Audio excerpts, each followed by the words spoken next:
யாத்ராகமம் 14ஆம் அதிகாரம். கர்த்தர் மோசேயை நோக்கி, நீங்கள் திரும்பி மிக்தோலுக்கும் சமுத்திரத்திற்கும் நடுவே பாகால் செபோனுக்கு முன்பாக இருக்கிற ஈரோத் பள்ளத்தாக்கின் முன்னடியிலே பாளையம் இறங்க வேண்டும் என்று இஸ்ரவேல் புத்திரருக்கு சொல்லு. அதற்கு எதிராக சமுத்திரக்கரையிலே பாளையம் இறங்குவீர்களாக.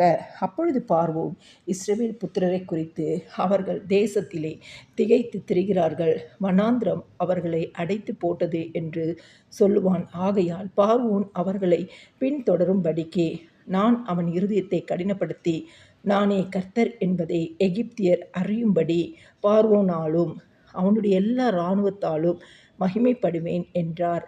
அவர்கள் அப்படியே செய்தார்கள். ஜனங்கள் ஓடிப்போய்விட்டார்கள் என்று எகிப்தின் ராஜாவுக்கு அறிவிக்கப்பட்டபோது, ஜனங்களுக்கு விரோதமாக பார்வோனும் அவன் ஊழியக்காரனும் மனம் வேறுபட்டு, நமக்கு வேலை செய்யாதபடிக்கு நாம் இஸ்ரவேலரை போகவிட்டது என்ன காரியம் என்றார்கள். அவன் தன் இரதத்தை பூட்டி தன் ஜனங்களை கூட்டிக் கொண்டு பிரதானமான 600 இரதங்களையும் எகிப்தில் உள்ள மற்ற சகல இரதங்களையும் அவைகள் எல்லாவற்றிற்கும் அதிபதிகளான வீரரையும் கூட்டிக் கொண்டு போனான். கர்த்தர் எகிப்தின் ராஜாவாகிய பார்வோனின் இருதயத்தை கடினப்படுத்தினார். அவன் இஸ்ரவேல் புத்திரரை பின்தொடர்ந்தான். இஸ்ரவேல் புத்திரர் பலத்த கையுடன் புறப்பட்டு போனார்கள். எகிப்தியர் பார்வோனுடைய சகல குதிரைகளோடும் இரதங்களோடும் அவனுடைய குதிரை வீரரோடும் சேனைகளோடும் அவர்களை தொடர்ந்து போய் சமுத்திர தண்டையிலே பாகால் செபனோனுக்கு எதிரே இருக்கிற ஈரோத் பள்ளத்தாக்கின் முன்னடியிலே பாளையம் இறங்கியிருக்கிற அவர்களை கிட்டினார்கள். பார்வோன் சமீபத்து வருகிற போது இஸ்ரவேல் புத்திரர் தங்கள் கண்களை ஏறெடுத்து பார்த்து, எகிப்தியர் தங்களுக்கு பின்னே வருகிறதைக் கண்டு மிகவும் பயந்தார்கள். அப்பொழுது இஸ்ரவேல் புத்திரர் கர்த்தரை நோக்கி கூப்பிட்டார்கள். அன்றியும் அவர்கள் மோசேயை நோக்கி, எகிப்திலே பிரேத குழிகள் இல்லை என்றா? வனாந்திரத்திலே சாகும்படிக்கு எங்களை கொண்டு வந்தீர். நீர் எங்களை எகிப்திலிருந்து புறப்பட பண்ணினதினால் எங்களுக்கு இப்படி செய்தது என்ன? நாங்கள் எகிப்திலே இருக்கும்போது நாங்கள் எகிப்தியருக்கு வேலை செய்ய எங்களை சும்மா விட்டுவிடும் என்று சொன்னோம் அல்லவா? நாங்கள் வனாந்திரத்திலே சாகிறதை பார்க்கிலும் எகிப்தியருக்கு வேலை செய்கிறது எங்களுக்கு நலமாயிருக்குமே என்றார்கள். அப்பொழுது மோசே ஜனங்களை நோக்கி, பயப்படாதிருங்கள். நீங்கள் நின்று கொண்டு இன்றைக்கு கர்த்தர் உங்களுக்கு செய்யும் இரட்சிப்பை பாருங்கள். இன்றைக்கு நீங்கள் காண்கிற எகிப்தியரை இனி என்றைக்கும் காண மாட்டீர்கள். கர்த்தர் உங்களுக்காக யுத்தம் பண்ணுவார், நீங்கள் சும்மா இருப்பீர்கள் என்றான். அப்பொழுது கர்த்தர் மோசேயை நோக்கி, நீ என்னிடத்தில் முறையிடுகிறது என்ன? புறப்பட்டு போங்கள் என்று இஸ்ரவேல் புத்திரருக்கு சொல்லு. நீ உன் கோலை ஓங்கி உன் கையை சமுத்திரத்தின் மேல் நீட்டி சமுத்திரத்தை பிளந்துவிடு. அப்பொழுது இஸ்ரவேல் புத்திரர் சமுத்திரத்தின் நடுவாக வெட்டாந்தரையிலே நடந்து போவார்கள். எகிப்தியர் உங்களை பின்தொடர்ந்து வரும்படி நான் அவர்கள் இருதயத்தை கடினப்படுத்தி பார்வோனாலும் அவன் இரதங்கள் குதிரை வீரர் முதலாகிய அவனுடைய எல்லா இராணுவத்தாலும் மகிமைப்படுவேன். இப்படி நான் பார்வோனாலும் அவன் இரதங்களாலும் அவன் குதிரை வீரராலும் மகிமைப்படும்போது நானே கர்த்தர் என்பதை எகிப்தியர் அறிவார்கள் என்றார்.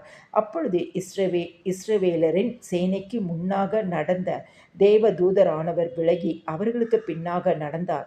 அவர்களுக்கு முன் இருந்த மேகஸ்தம்பமும் விலகி அவர்கள் பின்னே நின்றது. அது எகிப்தியரின் சேனையும் இஸ்ரவேலரின் சேனையும் முழுதும் ஒன்றோடு ஒன்று சேராதபடி அவைகள் நடுவில் வந்தது. எகிப்தியருக்கு அது மேகமும் அந்தகாரமுமாய் இருந்தது. இஸ்ரவேலருக்கோ அது இரவை வெளிச்சம் ஆக்கிற்று. மோசே தன் கையை சமுத்திரத்தின் மேல் நீட்டினான். அப்பொழுது கர்த்தர் முழுவதும் பலத்த கீழ் காற்றினால் சமுத்திரம் ஒதுங்கும்படி செய்து அதை வறண்டு போக பண்ணினார். ஜலம் பிளந்து பிரிந்து போயிற்று. இஸ்ரவேல் புத்திரர் சமுத்திரத்தின் நடுவாக வெட்டாந்தரையிலே நடந்து போனார்கள். அவர்கள் வலது புறத்திலும் அவர்கள் இடது புறத்திலும் ஜலம் அவர்களுக்கு மதிலாக நின்றது.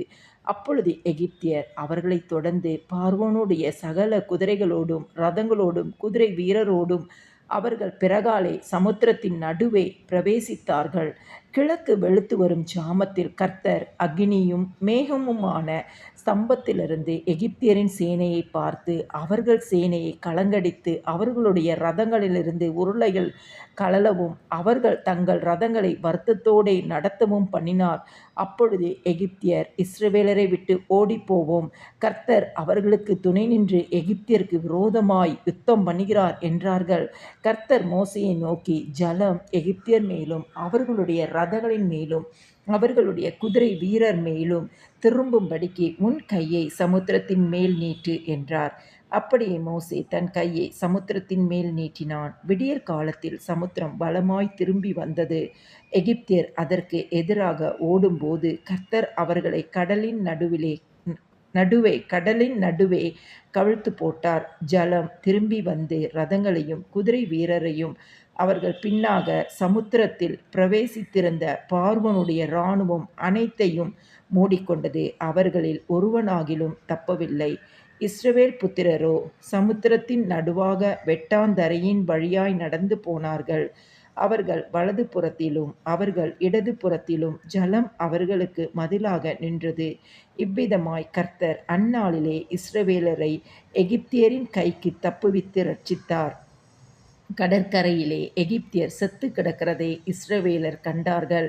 கர்த்தர் எகிப்தியரில் செய்த இந்த மகத்தான கிரியையை இஸ்ரவேலர் கண்டார்கள். அப்பொழுது ஜனங்கள் கர்த்தருக்கு பயந்து கர்த்தரிடத்திலும் அவருடைய ஊழியக்காரனாகிய மோசேயினிடத்திலும் விசுவாசம் வைத்தார்கள்.